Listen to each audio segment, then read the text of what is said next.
कि जिससे आप हमेशा खुश रहें? ये तो बड़ा गहरा प्रश्न है। हम क्या करें जिससे मालिक खुश रहे? कुछ ही नहीं करना है। सही में जो भी करेंगे गलत हो जाएगा। छोड़ दो उसके। हम आपके हो गए, बहुत हो गया। मालिक बाबूजी से यही प्रार्थना करो, हम जैसे भी हैं आप हमें संभाल लो,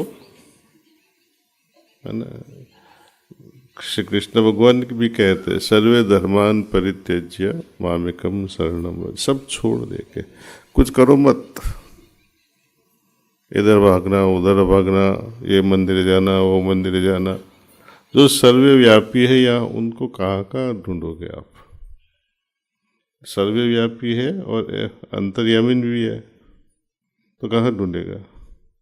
इसलिए इनको अंतर्यामीन कहे। हमारे अंदर जो है, हम प्राचीन काल अपने वेद काल में जब देखते हैं, अब पूरा वेद पढ़ डालो। पंडित लोग हैं इधर जो वेद जानते हो, उपनिषद जानते हो, बोलो एक बार भी मंदिर का शब्द वहाँ आया हो? जो जिनको हम आकाश, जिनके लिए आकाश भी छोटा पड़ता है, वो अपने आंगन में कैसे रखोगे? आकाश से बड़ी चीज है अपना हृदय, उनको वहीं रख सकते हैं। जैसे मैं बार बार एग्जाम्पल देता हूँ कि जब बच्चा पैदा होता है, दुनिया में फर्स्ट टाइम आता है, तो बहुत रोता है, आते ही रोना शुरू कर देता है। वही समय पे माँ ही बड़ी खुश रहती है। पहले तो बहुत पेन था डिलीवरी का, रो रही, चिल्ला रहे अभी। अब डिलीवरी रूम में जाना, सब रूम से चिल्ला ही रहे हैं लोग, बहुत पेन है। लेकिन जब बच्चा रोने लगता है वो खुश हो जाती है। First time and last time जब बच्चा रोता है तो वो खुश रहती है, ओनली टाइम। बाद में वो रोएगा तो वो भी रोएगी। बच्चा यदि रोएगा नहीं तो क्या करेंगे डॉक्टर? रुलाने की कोशिश करेंगे। रोना एक साइन है, सिग्नेचर है कि उनके साथ जीवनदाता आए हुए हैं, आत्मा आई हुई है, जीव आया हुआ है। कोई भी नाम दे लो, लाइफ फोर्स कह दो, सोल कह दो, नाम से कुछ फर्क नहीं पड़ता है। जो है सो है, जो हमें जीवन दे रहा है। तेरा आत्मा बाहर है कहीं, द्वारका में है, तेरे अंदर है ना। काशी में भी नहीं है, मक्का में भी नहीं है। हम सब का आत्मा हमारे अंदर है और तब तक रहेगा जब तक वो रहेगा। हमारी सांस चली जाएगी, श्वास हो गया तो उसको कभी तूने थैंक यू कहा? हाँ, तो कैसा बेवकूफ़ बन गया। कोई लड़की तेरे को चाय देती है, टॉफ़ी देती है, थैंक यू बोलता है और पीछे पड़ जाता है ना। और ये जीवन देता है, जिनके बिना टॉफ़ी भी नहीं खा सकता है, किसी को किस भी नहीं कर सकता है, तो कैसे करेगा ये सब? जिनके बगैर पूरा जिंदगी अधूरा खत्म हो जाता है, वो हमारे अंदर बैठे हुए हैं और उनकी ओर हम नज़र भी नहीं करते हैं। कृतज्ञ भाव जो कहते हैं, किसी ने 1,00,000 रुपया दे दिया, उनकी ओर बड़ा कृतज्ञ भाव हो जाता है। लेकिन जो हमको जीवन देता है उसकी ओर कभी भी कृतज्ञ भाव नहीं हुआ है। तो बाबूजी महाराज ने ये बड़ा रिसर्च करके हमारे सामने ये रास्ता रख दिया कि समझो अपने हृदय में ही सब कुछ है। ईश्वरीय प्रकाश, ईश्वरीय स्रोत हमारे हृदय में ही है। मेरा मेरे में, तेरा तेरे में, उनका उनमें है। कहीं और जाने की जरूरत है ही नहीं। जितनी जितनी अपने हृदय की पवित्रता बढ़ेगी, जैसे हमारा मनोभाव बदलेगा, पूज्य भाव बदलेगा, प्रेम बढ़ेगा, तो ईश्वर अपने आप अपने हृदय में बड़े जोश से आवाज़ देते हैं, ये कर, ये नहीं कर। और जब उनका गाइडेंस आता है तो कोई फेल भी नहीं हो सकता है। गाइडेंस आता है तो ढंग से सुन लो और वो करो, नहीं करोगे तो पछताओगे। दाजी, जैसे बताया जाता है, मैं दूसरों को अपने से बड़ा मानता हूं और खुद को छोटा मानता हूं, लेकिन इससे मेरा सेल्फ कॉन्फिडेंस कम हो रहा है। मैं क्या करूं? हो जाने दे, सेल्फ कॉन्फिडेंस खत्म हो जाने दे, ईश्वर में तो कॉन्फिडेंस रख। हम ये सब कब छोड़ते हैं? तब ईश्वर पे कॉन्फिडेंस बढ़ जाता है, तभी छोड़ पाते हैं। सबको बड़ा मानते हो, शायद मजबूरन मानते होंगे। प्रेम से हम जब दूसरों को बड़े मानते हैं तो इससे हमारी छोटाई नहीं हो जाती है। ये समझने की भी बात है। हमारा भाव ऐसा है, लेकिन आप छोटे कभी नहीं हो सकते। दाजी, ईश्वर के प्रति प्रेम और संसार से विरक्त होने का भाव कैसे पैदा किया जाए?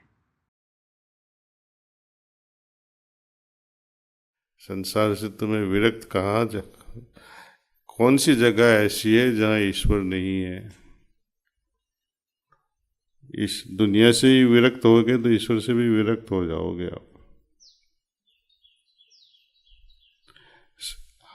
शुरुआत में जो सांसारिक जीवन के बारे में बाबूजी ने बताया, आध्यात्मिक एवं भौतिक जीवन में समन्वय होना है।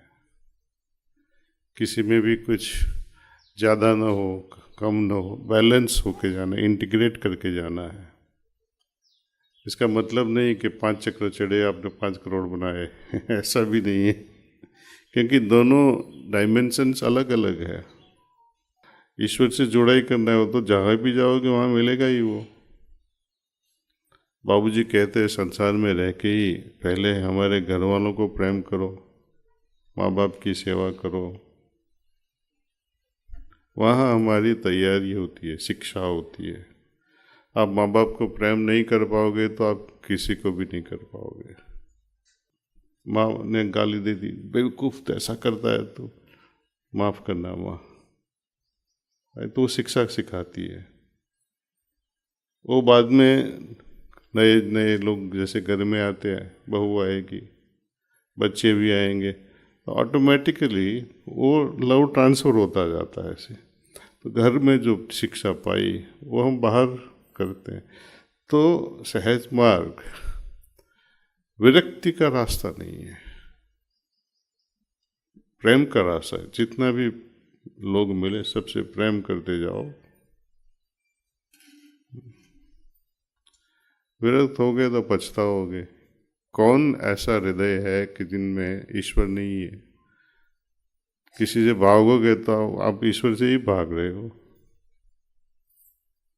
समझे? ओके। सहज मार्ग एक प्रैक्टिकल रास्ता है। जब हम हृदय चक्र पे होते हैं तब हमें अनुभूति होती है कि ईश्वर मेरे में है, और ज़्यादा वही चक्र पे आगे बढ़ते हैं, फर्स्ट चक्र पे ही पूरा शरीर में है मौजूद। देन ईश्वर सब जगह है। जो सेकंड चक्र आत्मा चक्र पे आते हैं तब वो सभी में वो ही है।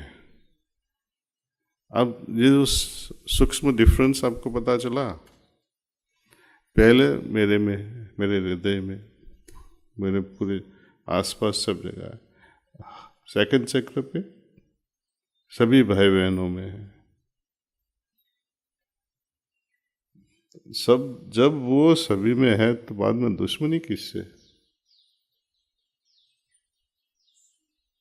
तो विरक्त भाव कैसा होएगा? तो वो तो गलत का रास्ता हो जाएगा।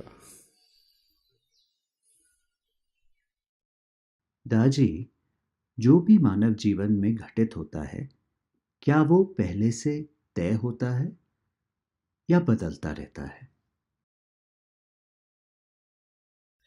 दोनों चीज होती है।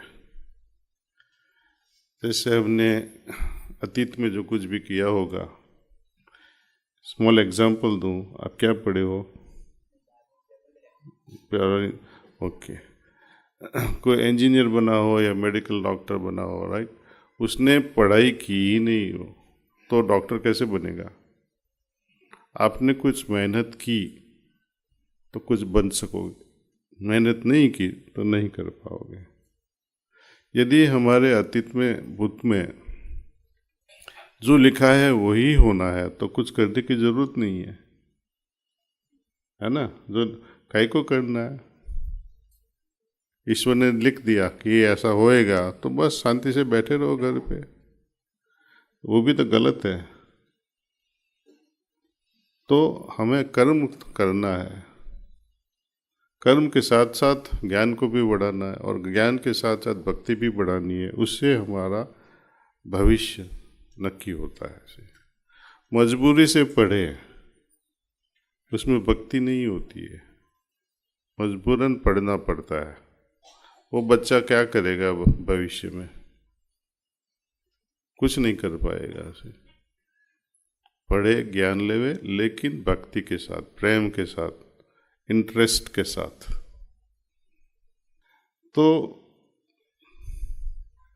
ऐसा नहीं है कि सब जो कुछ भी लिखा है वही हो के रहेगा, थोड़ा थोड़ा रहता है, थोड़ा थोड़ा हम अपना भविष्य खुद बना लेते हैं ऐसे।